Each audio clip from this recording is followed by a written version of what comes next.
اهدنا الصراط المستقيم. كيف تكفرون? And how dare you disbelieve?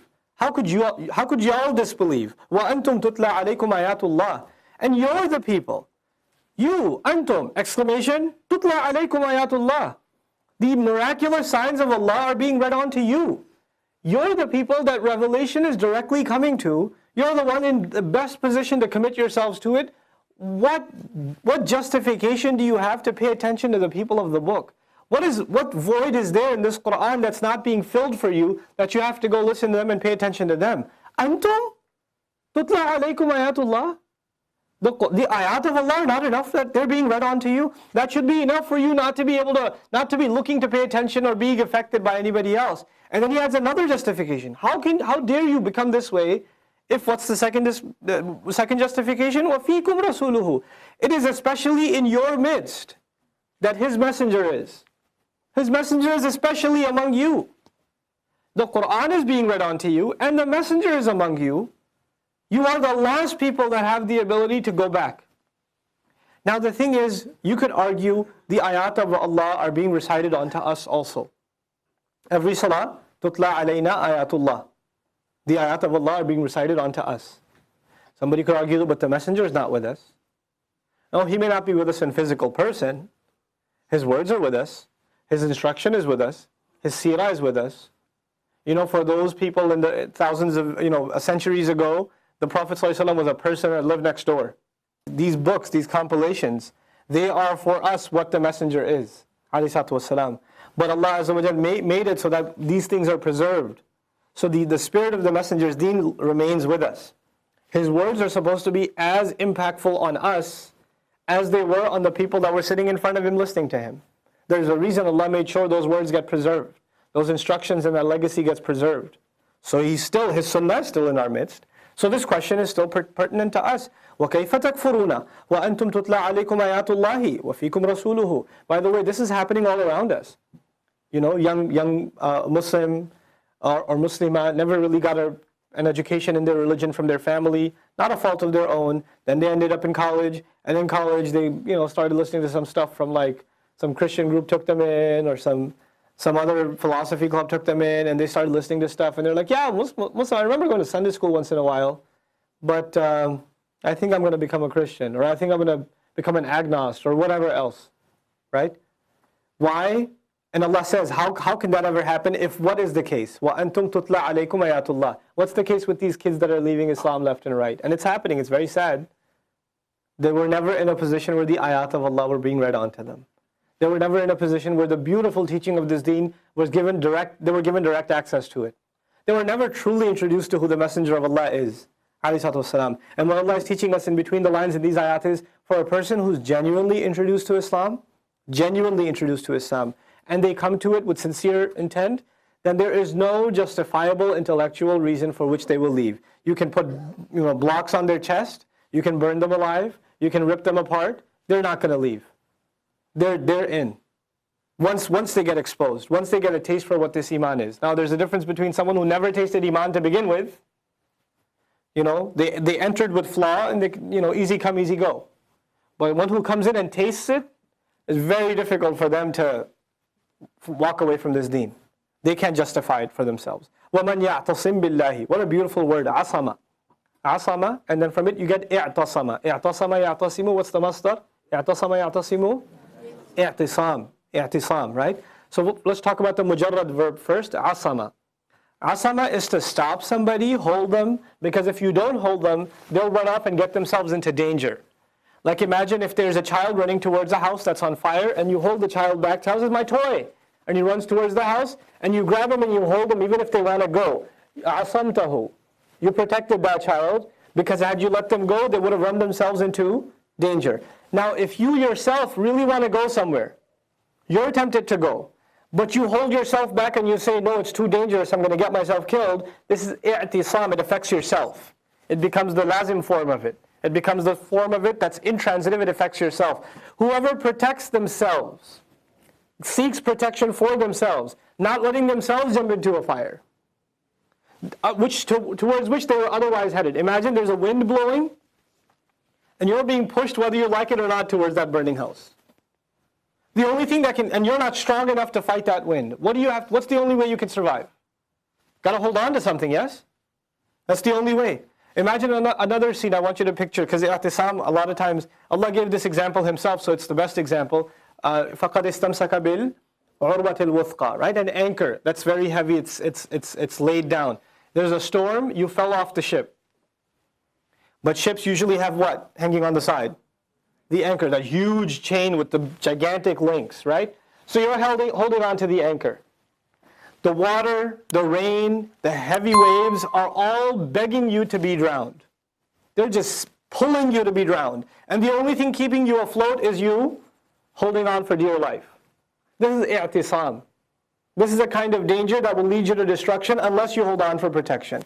So Allah says, وَمَنْ يَعْتَصِمْ بِاللَّهِ, and whoever would hold on to Allah for dear life, وَمَنْ يَعْتَصِمْ بِاللَّهِ فَقَدْ هُدِيَ إِلَى صِرَاطٍ مُسْتَقِيمٍ, then he has been guided. In other words, once you hold on to that link, He'll give you the strength to hold on to the next link and next link. Now you're heading up a path, away from danger.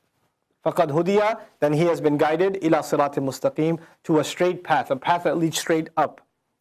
يَا أَيُّهَا الَّذِينَ آمَنُوا اتَّقُوا اللَّهِ. These ayat are very powerful and they require a thorough discussion. I'll probably, in the next 10 minutes or so, at least do the first of these ayat if I can.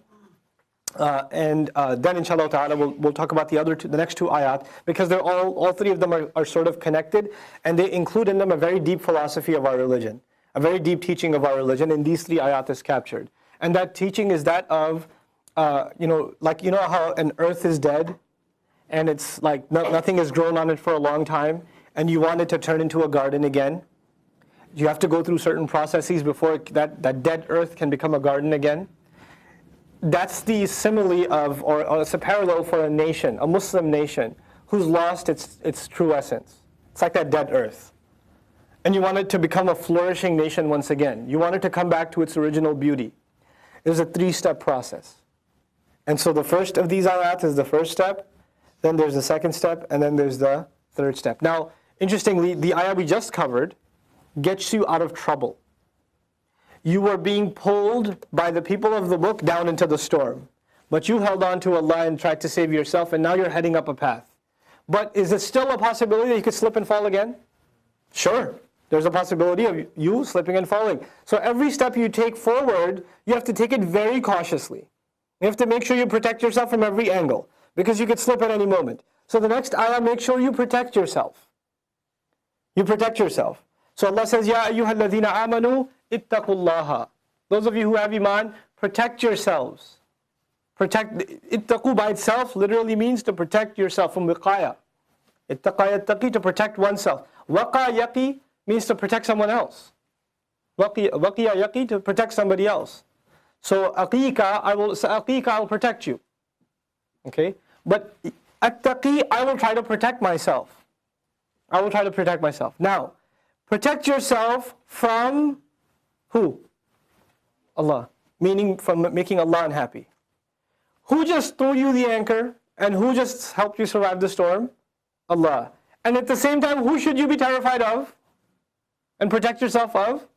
Allah. Because if you make Allah happy, if you make Allah unhappy, you no longer deserve to be pulled out of the storm. So what will He do? He'll let you go. Go ahead. Don't hold on. He'll let go. This image you have to appreciate what Allah is saying here. While you're holding on to Allah, make sure not to make Him unhappy. Not to make Him upset. Ittaqullaha. Be fearful of displeasing Allah. It's not fear Allah. I told you this before. Fear is khawf. Khawf Allah. Fear Allah. Ittaqullah, protect yourselves from displeasing Allah. Protect yourselves from disobeying Allah. Protect yourselves from disappointing Allah. Haqqa tuqatihi.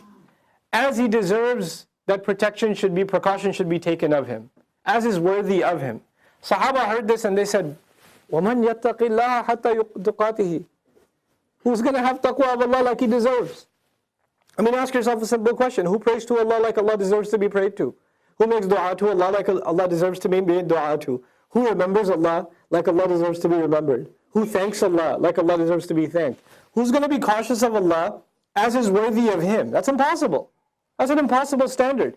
So Allah revealed another ayah, that's in Surah Al-Taghabun, the 64th surah. He says, فَاتَّقُوا اللَّهَ مَا اسْتَطَعْتُمْ. Have taqwa of Allah as much as you possibly can. So we understand these two ayat in conjunction. When Allah says, have taqwa of Allah like He deserves to have, what that means practically is as much as you possibly can. Which means that this becomes a personal judgment call for you and me.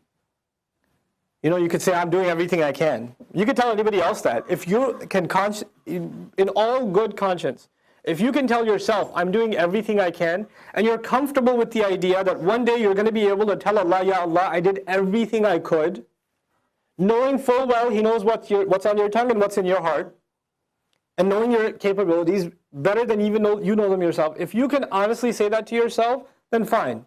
And if not, keep trying. Because nobody should be able to cop out. It's the easiest cop out to say, I'm doing everything I can. I'm doing what I can.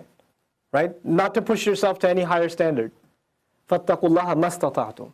As much as you possibly can. So here, حَقَّ تُقَاتِهِ وَلَا تَمُوتُنَّ. Don't you dare die. What will give you a sense of urgency that you have to protect yourself from Allah? You know, this life is a struggle. Nothing compared to what struggles may lie ahead on Judgment Day. Or for eternity to come after. And that journey will be, the end of this journey will be the beginning of that one. He says, وَلَا تَمُوتُنَّ, which I'm going to translate figuratively, don't you dare start that new journey. It says literally, don't you dare die. But death for the Muslim is what? The start of the next journey. This is the first stop on the train is death. Then there's the next stop is a life in the grave. Then the next stop after that is Judgment Day. Then the next stop after that doesn't have any more stops, after which it's the afterlife. That's the permanent station. Either imma al-jannah, imma al-nar. Right? Allahumma adkhilna fil jannah. Right? So, but here death is what will determine everything else. All the future stops will be determined by this one thing. So your time's running out. You better protect yourself. And don't you dare allow death to come to you except that you're in a state of submission. وَأَنْتُمْ مُسْلِمُونَ. Allah highlighted not mu'minun but Muslimun. This is important because Islam is an act and Iman is a feeling. Iman is something you have inside your heart. Islam is something you have in your actions. Someone submits. An act of submission. In other words, death will come and you better be in obedience when death comes. You better be in submission when death comes. You better not be caught doing something in disobedience when death arrives. Because death won't come and say, oh, I'm sorry, you're watching a movie? Okay, hold on. I'll be back at Jummah time during the khutbah. It won't do that. It'll catch you whether you're obeying or disobeying. It'll come. And the one who really wants to protect themselves knows it can come at any moment. I better not get caught red-handed in the middle of sin. It's called su'ul khatim, the worst kind of death. The evil death. Evil death implying you died in the middle of a sin. And that, by the way you die, or the state in which you die, is a good indication of what Allah has in store for you. You know, there are people who die making sajda. They just didn't get up from sajda and jama'ah. They were praying fajr and jama'ah and they make sajda, they never got up. You know?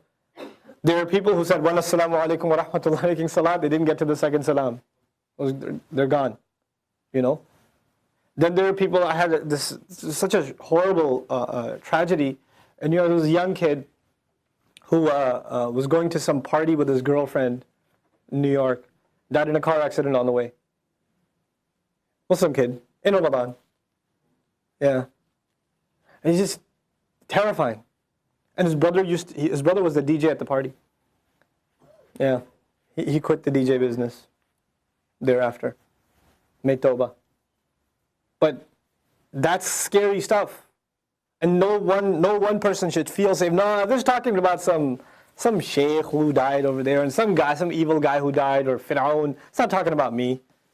We shouldn't think like that. This is your story. Allah's talking about you and He's talking about me. That's what He's talking about. And it's not just that, just because I'm up here and you guys are listening, doesn't mean this stuff doesn't apply to me. I better watch it. Every one of us has a public face and a private face. How we are at home, how we are among our friends, how we are just when nobody else is around. The angel of death does not say, oh, I'm sorry, you're in a meeting. Oh, you need some private time, you're on a break. I shouldn't come to you right now. It won't be like that, right? وَلَا تَمُوتُنَّ, don't you dare die, وَأَنْتُمْ مُسْلِمُونَ, that you are in a state of submission. This is a personal transformation. This ayah that I'm ending with is a personal transformation. One starts living a life of caution with Allah, and the thing that will keep them constantly cautious is a reminder of what? Of death. That reminder will keep them cautious. Remember I told you the most valuable asset we have is what? Time. And the biggest loss we're all suffering at the same time is also time. Whether we like it or not, we're losing it every moment. Hayatuka anfas. All your life amounts to is a bunch of inhales and exhales. That's what all your life amounts to. And every time you inhale and every time you exhale, a piece of your life and mind from this world has been taken away that can never come back. Every single breath is a step closer. إِنَّكَ كَادِحٌ إِلَىٰ رَبِّكَ كَدْحًا فَمُلَاقِهِ. You are marching forward, you are put on a conveyor belt, you're heading forward towards your master, whether you like it or not, whether you accept it or not, whether you're oblivious to it or not, none of that matters. You're still heading there. You could stand on a conveyor belt, whether you face backwards or forwards, you're still heading forward. Whether you close your eyes or open them, you're still heading forward. So the one who wants to see reality and the one who refuses to see it, it doesn't matter. They're still heading forward. And the one who is able to open their eyes and look at the danger around them and protect themselves on this journey, well, they are ready to be taken in a state that they are Muslim. And don't you dare die. لا تموتوا is the forbidding form of the verb. لا تموتوا. مات يموت موتا فهو مائت. Ma'it is said for someone who's about to die. Not someone who's dead, but someone who's about to die. And mayyit also someone about to die. Mayt is someone who's dead itself. Mayt. But anyway, then you find from it, al-amru minhu mut. Command is what? Mut. Mut, muta, and then mutu. La tamut, la tamuta, and la tamutu. But it says la tamutunna. La tamutunna. That noon is noon thaqila. The heaviest noon. Not la tamutun. La tamutunna. Don't you dare die. Except if you're Muslim. Except you're in submission. It's the strongest warning about, and you know, if you just stop at la tamutunna, you're like, I can't do it. I'm going to die anyway. Don't you dare die. Well, can't help that part. What part of it can you help? Illa wa antum muslimun. While this wa antum muslimun is wa haliyah. While you're in a state of submission. While you're in Islam. May Allah Azza wa Jal give us that state of Islam throughout our lives. So I'll stop here inshallah ta'ala and continue this important conversation. Barakallahu li wa lakum fil Qur'an al-Hakim wa nafa'ni wa iyyakum bil ayati wa dhikr al-Hakim.